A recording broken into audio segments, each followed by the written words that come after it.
چھاتی پا لٹاؤں کس کو، چھوٹے چھوٹے جھلکے میں بناؤں کس کو، چھوٹے چھوٹے جھلکے میں بناؤں کس کو، چھوٹے چھوٹے جھلکے میں بناؤں کس کو،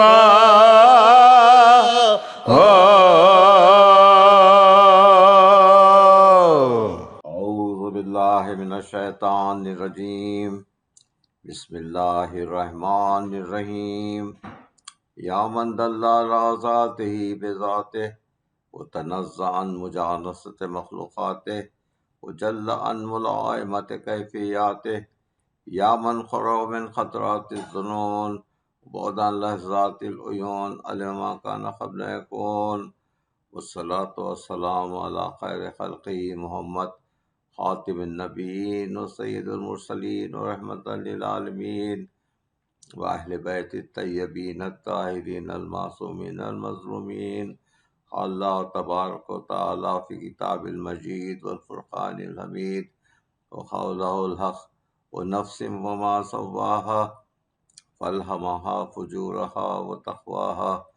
قد افلح من زکاها وقد خاب من دساها۔ میں نے آج کی مجلس کے لیے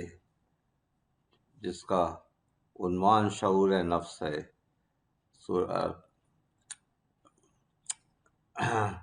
سورہ شمس کی آیتوں سے میں نے مدد لی ہے۔ اس میں اللہ فرماتا ہے کہ اللہ نے ایک نفس کی قسم کھائی ہے، وہ نفس وما سواہا، اس نفس کی قسم جس کو ہم نے سنوارا ہے، اور اس طریقے سے سنوارا ہے کہ اس کو فجور اور نیکی دونوں کی تعلیم دے دی گئی ہے۔ وہ جس نے اپنے نفس کو سنوارا وہ کامیاب ہو گیا، اور جس نے اس نفس کو ڈبو دیا برائیوں میں، وہ ختم ہو گیا۔ تو اس طریقے سے شعور نفس جو ہے انسان کا بہت بڑا عطیہ ہے، جس کو اللہ نے خود سنوارا ہے۔ شعور نفس اللہ کی توفیق اس لیے سمجھی جا سکتی ہے کہ شعور نفس امارہ کے خلاف آواز ہے۔ یہ نفس امارہ انسان کے نفس میں ہے، اور یہ قرآن میں اس کا ذکر کیا ہے کہ نفس امارہ برائی کی طرف راغب کرتا ہے۔ نفس امارہ بالسوء، نفس امارہ کا کام ہی یہ ہے کہ وہ برائیوں کی طرف انسان کو راغب کرے۔ اس طریقے سے انسان کے اندر دو فورسز ہمیشہ کام کرتے رہتے ہیں۔ ایک تو وہ فورس ہے جو اس کو برائی کی طرف راغب کرتا ہے، دوسری طرف وہ فورس ہے جو اس کو اچھائی کی طرف راغب کرتا ہے۔ اب اچھائی یا برائی کی طرف راغب کرنا انسان کا شعور نفس کہلاتا ہے، اور اس میں عقل کا بہت بڑا حصہ ہے، کیونکہ انسان کو عقل دے دی گئی ہے، اور عقل کی مدد سے وہ سوچ سکتا ہے کہ جو کام کر رہا ہے وہ ٹھیک ہے یا نہیں ہے۔ عقل کا انسان کی زندگی میں بہت بڑا حصہ ہے، اور ایک گائیڈنس کے طور پر عقل کام کرتی ہے، اور جب بھی انسان کا کوئی ارادہ ہوتا ہے وہ نفس اس کو عقل کے سامنے پیش کرتا ہے، اور عقل کا جو بھی تصفیہ ہو وہ نفس قبول کر لیتا ہے۔ اگر نفس کا عقل کا جو فیصلہ ہے عقل کے فیصلے سے خلاف کرے تو انسان گناہی میں اور تباہی میں مبتلا ہو سکتا ہے۔ طریقے سے دشمنان اسلام اور خصوصاً واقعہ کربلا میں جن لوگوں کا ہاتھ ہے، یہ وہ سب ہیں جو عقل کی جو ان کے پاس صلاحیت تھی، عقل کی صلاحیت کو سے محروم ہو کر وہ صرف دشمنی کی آگ میں جلتے رہے اور انہوں نے اپنے آپ کو تباہ کر دیا۔ اس لیے اس عقل کو آگے بڑھنے کے لیے ایک اور چیز کی ضرورت ہوتی ہے جس کو قلب کہتے ہیں، یہ قلب جس کو فؤاد بھی کہا جاتا ہے، انسان کا وہ فطرت کا حصہ ہے جو انسان کو دیا گیا ہے، اور اس فؤاد کی وجہ سے وہ تصفیہ کر سکتا ہے، اور اس فوات کی وجہ سے وہ سب انسان اپنی ابتدائی فطرت کی طرف مائل ہوتا ہے، اور عقل کی روشنی میں اور علم کی روشنی میں وہ آگے بڑھ کر اپنے عقل کو صحیح طور پر استعمال کر سکتا ہے۔ اس موقع پر ایک اور چیز کا میں انٹروڈیوس کرنا چاہتا ہوں، اس کا نام ہے عشق۔ اور عشق کا جو لفظ ہے وہ قرآنی لفظ نہیں ہے، بلکہ یہ عشق کا لفظ علامہ اقبال نے اپنے کلام میں سب سے پہلے استعمال کیا تھا، اور عشق کا مطلب یہ ہے کہ انسان کا فیصلہ اور انسان کا شعور نفس کی آواز، اور یہ آواز جو اس کو اچھائی کی طرف لے جائے، یہ عشق کا ہے۔ عشق اور عقل میں کا جو تضاد ہے اس کو بہت اچھی طریقے سے سمجھایا گیا ہے کہ عقل جو کام کرتی ہے،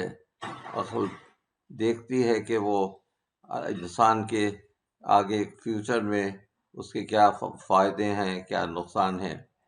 لیکن عشق ایک ایسی آواز ہے، یا میں کہوں گا کہ ایک ایسا فورس ہے جو عقل پر غالب آتا ہے، اور عشق کی وجہ سے بہت سے کام ہو جاتے ہیں۔ جیسے حضرت ابراہیم کی مثال لیجئے کہ نمرود کی آگ میں جب حضرت ابراہیم کو ڈالا گیا تھا، ایک آلے کی مدد سے آگ میں پھینکا گیا تھا، تو حضرت جبرائیل وہاں پر پہنچے اور نے کہا یا کلیم اللہ، میں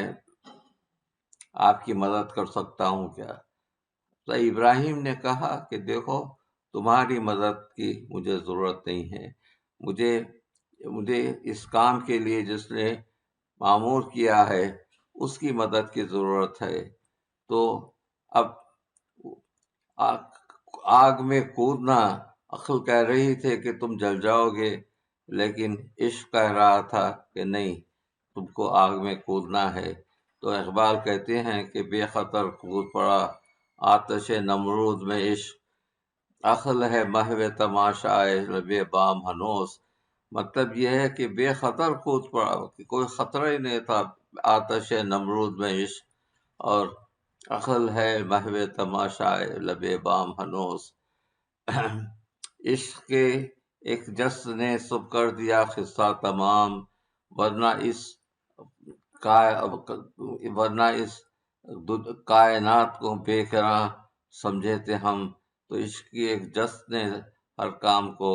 آسان کر دیا۔ تو عشق کا جو فلسفہ ہے وہ قرآن میں تو نہیں ہے، لیکن وہ ایک بہت بڑی فورس ہے، اور اسی عشق کو ہم مودت کہتے ہیں۔ اہل بیت سے جو مودت کا حکم دیا ہے قل لا اسألکم علیہ اجرا الا المودۃ فی القربى، میں تم سے اجر رسالت کچھ نہیں چاہتا سوائے اس کے کہ تم میرے اہل بیت سے مودت اختیار کرو۔ تو یہ مودت کا جو لفظ ہے، وہ مودت کا تعلق عشق سے ہے۔ عشق کا، محبت اور عشق دونوں ایک ہی صفت کے نام ہیں۔ تو عشق کا اتنا بڑا مقام کہ رسول اکرم کہتے ہیں کہ میں تم سے اپنے رسالت کی کوئی مزدوری نہیں چاہتا سوائے اس کے کہ تم میرے اہل بیت سے مودت اختیار کرو۔ دیکھیے، مودت اور محبت میں فرق ہوتا ہے۔ محبت کا مطلب بالکل بغیر سوچے سمجھے کہ کسی کی پیروی کرنے کو محبت کہتے ہیں، اور اس میں ہر چیز ہو سکتی ہے، اچھائی بھی ہو سکتی ہے، برائی بھی ہو سکتی ہے۔ لیکن مودت کا مطلب نہ صرف ان سے محبت کرنا ہے، بلکہ مودت کا مطلب یہ ہے کہ ان کے اسوہ حسنہ پر ہم چلیں، انہوں نے جو چیزیں چھوڑی ہیں، انہوں نے جن چیزوں کا ہم کو حکم دیا ہے، اس حکم پر ہم چلیں اور ان کے اسوہ زندگی کو اپنائیں، اور اہل بیت کی راہ پر چلنے کا نام ہے مودت۔ اور قرآن میں نہ صرف ایک مرتبہ آیا ہے، بلکہ یہ مودت کا حکم 3 مرتبہ آیا ہے قرآن کی آیتوں میں، جس میں دوسری آیتوں میں یہ کہا جا رہا ہے کہ یہ ہم نے جو مودت کا حکم دیا ہے یہ صرف تمہارے لیے ہے، اور اس میں اللہ کا کوئی فائدہ نہیں ہے۔ اور دوسری آیت میں یہ ہے کہ ہم مودت اس لیے کا حکم دے رہے ہیں تاکہ تم جس جگہ پر ہو اس مقام سے تم آگے بڑھ سکو۔ تو انسان کا جو مقام ہے اور انسان کے مقام سے آگے بڑھنے کا نام مودت ہے۔ اس کی مثال ہم کربلا میں دیکھتے ہیں کہ کربلا کے جو بہادر تھے وہ صرف اہل بیت کی مودت میں وہاں پر جمع تھے، حالانکہ ہر قسم کی سختیاں ہو رہی تھیں، پیاس کی شدت تھی، لیکن ان سب چیزوں کے باوجود وہ اپنے جگہ سے ایک سیسا پلائی ہوئی دیوار کی طرح کھڑے ہوئے تھے کہ اللہ نے قرآن میں کہا ہے کہ یہ حق کے راستے میں اس طریقے سے شریک ہوتے ہیں جیسے کہ ایک سیسا پلائی ہوئی دیوار اپنی جگہ سے ہل نہیں سکتی۔ اس طریقے سے یہ لوگ اپنی مودت میں اور ان سے حق کے راستے سے ہٹ نہیں سکتے، حالانکہ ان پر کئی مصیبتوں کا پہاڑ کیوں نہ ٹوٹتا ہو۔ تو کربلا کے مجاہد شروع ہی سے اس قسم کی مودت کے قائل تھے کہ حسین کا حکم آخر ہے، اور حسین کی راستے میں شہادت کا دینا جو ہے وہ اللہ کے راستے میں شہادت دینے کے برابر ہے، اور وہ حسین کا راستہ اللہ کا راستہ ہے۔ تو اس سلسلے میں میں کہنا چاہتا ہوں کہ امام جب کسی کو مدد کے لیے بلانا چاہتا ہے اور تو وہ مدد کے لیے کسی کو بلائے اور کوئی جواب نہ دے تو وہ اس کا مقام جہنم ہوتا ہے۔ امام کے آواز استغاثہ جس کو کہتے ہیں، اس پر اگر کوئی جواب نہ دے تو اس کا مقام جہنم کا ہوتا ہے۔ اب اس مقام پر میں کہوں گا کہ امام حسین علیہ السلام نے صرف ایک ہی مرتبہ جو ہے آواز استغاثہ بلند کیا تھا، اور اپنے اصحاب کو اور دوسروں کو یہ کہہ دیا تھا کہ اگر تم کو جانا ہے تو میری آواز استغاثہ بلند ہونے سے پہلے تم یہاں سے چلے جاؤ، ورنہ کوئی بھی میری آواز استغاثہ کو سنے اور میری مدد کو نہ آئے تو اس پر جہنم واجب ہو جاتا ہے۔ طریقے سے امام نے آواز استغاثہ بلند کی، اما من ناصر ینصرنا اما من معین یعیننا، کون ہے جو میری مدد کو آئے اور کون ہے جو میرا معین بنے۔ یہ اس وقت کی صدا تھی جبکہ سارا لشکر ختم ہو چکا تھا اور کوئی باقی نہیں تھا سوائے حسین کی ذات کے، اور انہوں نے آخری حملے سے پہلے یہ آواز استغاثہ بلند کی کہ کیا کوئی میری مدد کرنے والا ہے۔ ساری کائنات میں سناٹا چھایا ہوا تھا اس آواز استغاثہ، اور وہاں پر کوئی موجود نہیں تھا جو اس آواز استغاثے پر وہ امام کی مدد کرے۔ ایک بیمار بیٹا تھا لیکن اس قابل نہیں تھا کہ وہ اٹھ بھی سکے۔ طریقے سے یہ آواز استغاثہ امام زین العابدین علیہ السلام نے سنا لیکن کچھ بھی نہیں کر سکے، صبر کر لیا انہوں نے۔ لیکن ایک اور مجاہد وہاں پر موجود تھا جو اتنا اس آواز استغاثے کو سن کر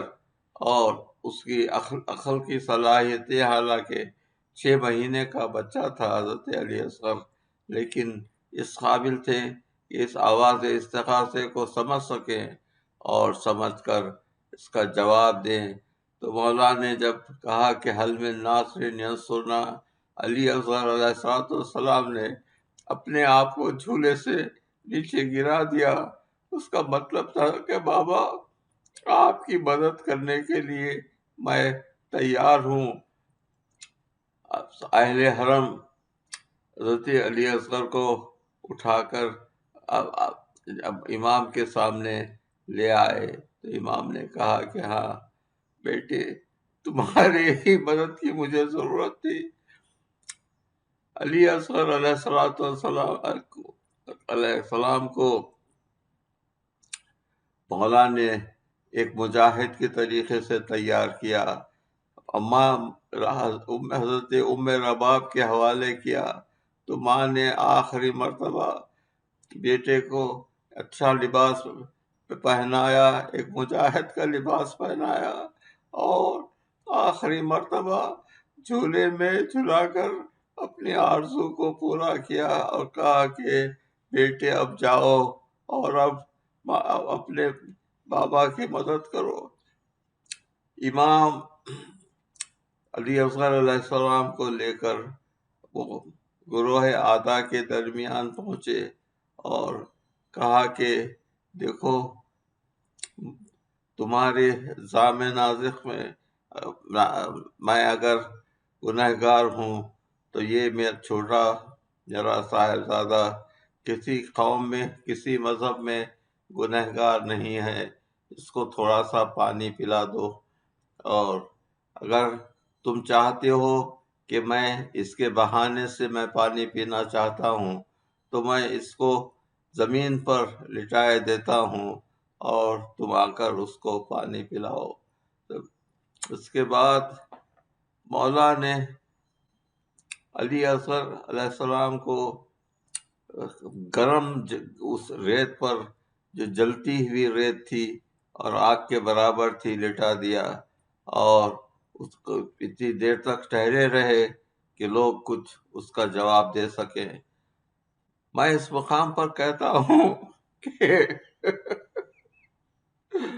حضرت اسماعیل جب پیاسے تھے اور ان کے بعد نے ان کو زمین پر لٹا دیا تو انہوں نے اپنی ایڑیاں رگڑ کر پانی کا چشمہ جاری کیا، لیکن علی اصغر کو یقیناً یہ معجزہ تھا کہ علی اصغر اگر اپنے ایڑیوں کو رگڑتے تو وہاں سے پانی کا چشمہ جاری ہو سکتا تھا، لیکن اللہ کی مصلحت یہی تھی کہ علی اصغر پیاسے رہے۔ امام نے اٹھا لیا اور کہا کہ میرے بیٹے، تم جو چاہتے ہو تم اپنا مقصد اپنے طریقے سے بیان کرو۔ تو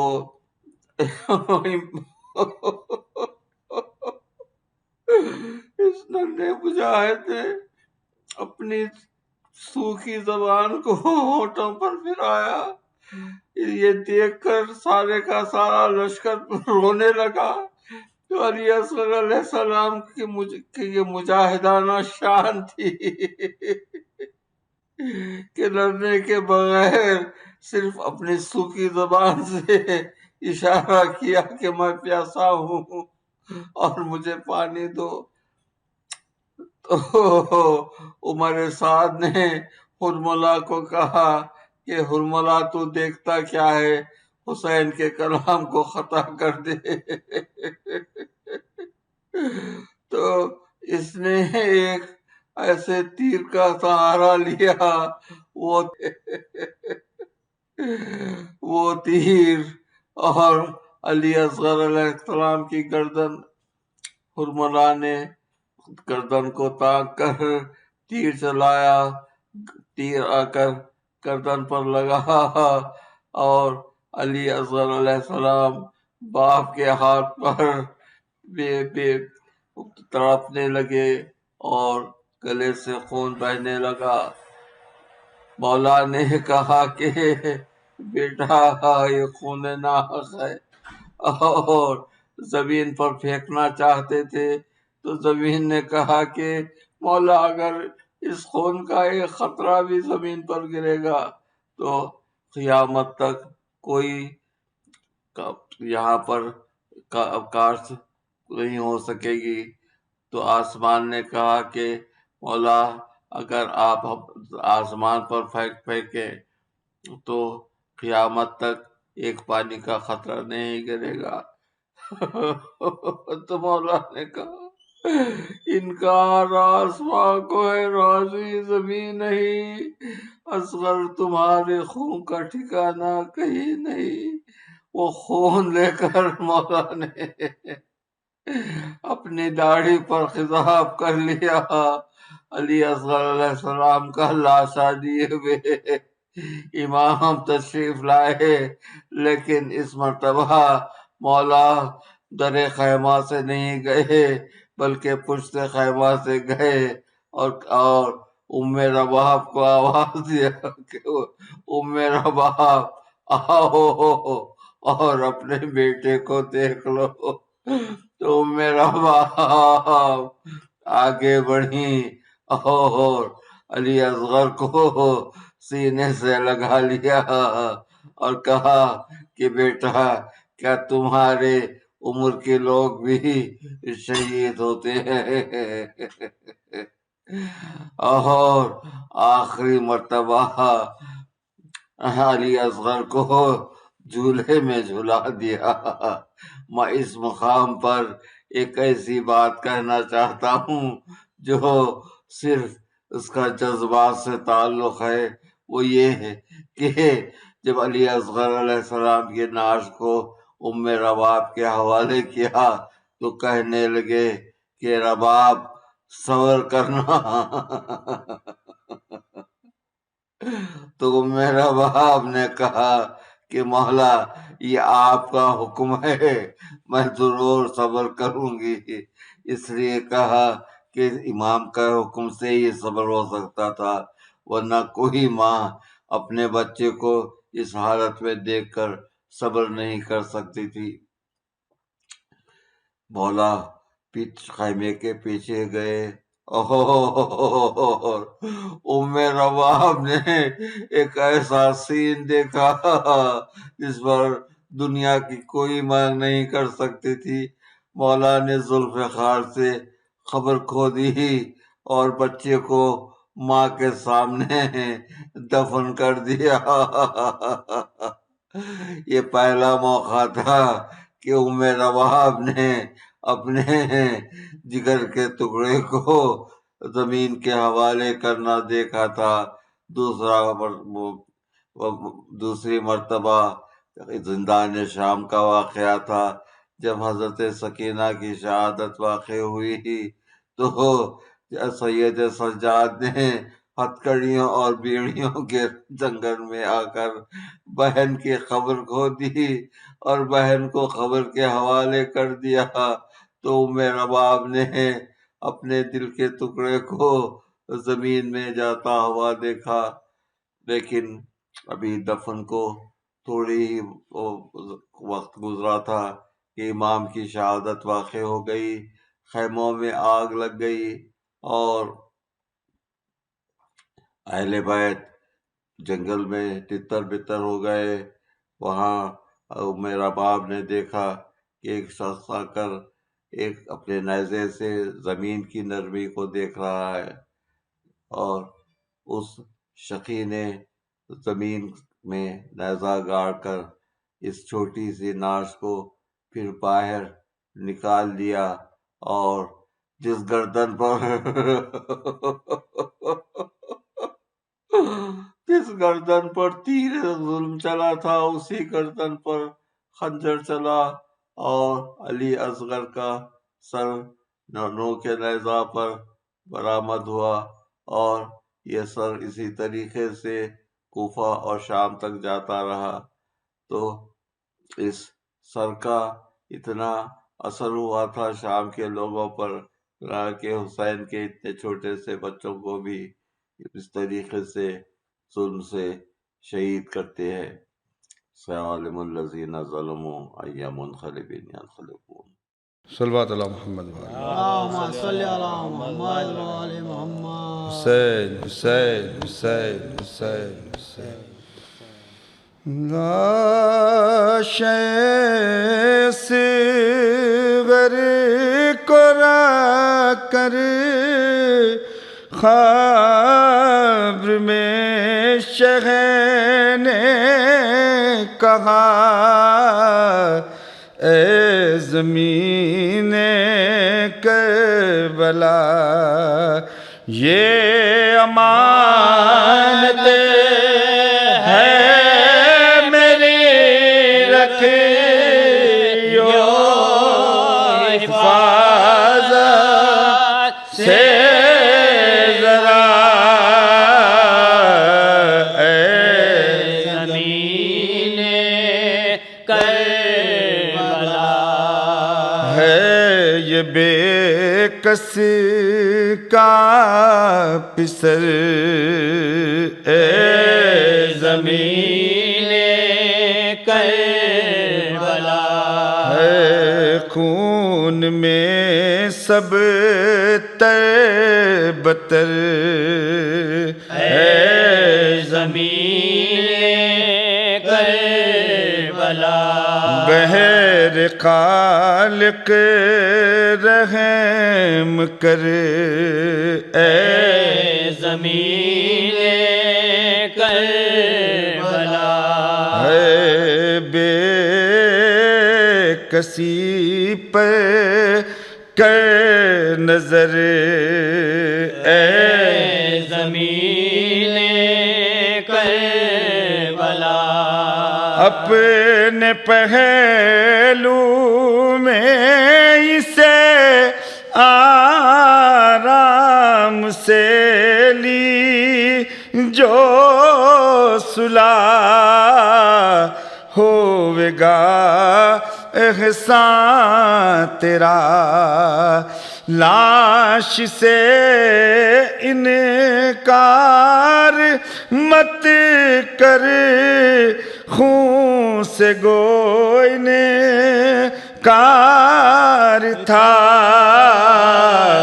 اے زمین کربلا یہ میرا نور نظر، اے زمین کربلا ہے چھوڑ کے آیا ہے گھر، اے زمین کربلا اماں اس کو اگر اے زمین کربلا ہوں گے خوش خیر البشر اے زمین کربلا پر میں واقف ہوں نہ دیں گے چین یا بھی اشکیاں ایک ستم ہوگا نیا ڈھونڈ کر یہ خبر میں کاٹیں گے بچے کا گلا اے زمین کربلا اس نادان کے اے زمین کربلا چاؤ کیا بانوں کے تھے اے زمین کربلا ہے کہتی تھی وہ دن دکھے اے زمین کربلا ہے گھٹنیوں اصغر چلے اے زمین کربلا مل گئی ساری امیدیں خاک میں ناشاد کی موت اس کو آ گئی گود بانوں کی ہوئی خالی تیرا پہلو بسا اے زمین کربلا کب یہ حال دل ربا اے زمین کربلا دیکھ سکتا دوسرا اے زمین کربلا ہے میں لحد میں بھی صدا اے زمین کربلا ہے یاد کر کے روں گا اے زمین کربلا تیر لگتے ہی ولینا ہچکیاں منہ کھول کے اور لپٹنا باپ سے وہ اچھلنا حلق سے خون کا تڑپنا لاش کا اے زمین کربلا لاش سے غیر کو رکھ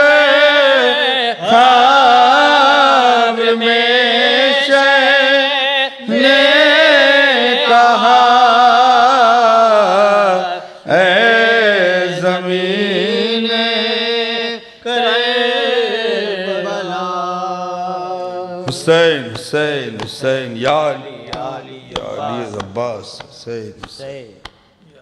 السلام علیکم یا ابا عبداللہ، السلام علیکم ابن رسول اللہ، خصوصاً سیدی و مولایا ابو الفضل العباس ابن امیر المؤمنین ورحمۃ اللہ وبرکاتہ. السلام علیکم یا غریب الغرباء، السلام علیکم یا معین الضعفاء والفقراء، السلطان یا ابو الحسن علی بن موسیٰ ایھا الرضا ورحمۃ اللہ وبرکاتہ. صلی اللہ علیہ یا صاحب العصر والزمان، شریک القرآن من فطرت الزمان، امام الانس والجان، الامان الامان الامان، عجل اللہ تعالی فرجک وسہل اللہ تعالی مخرجک وظہورک وجعلنا من اعوانک وانصارک ورحمۃ اللہ وبرکاتہ. اللہم صلی اللہ علیہ وسلم.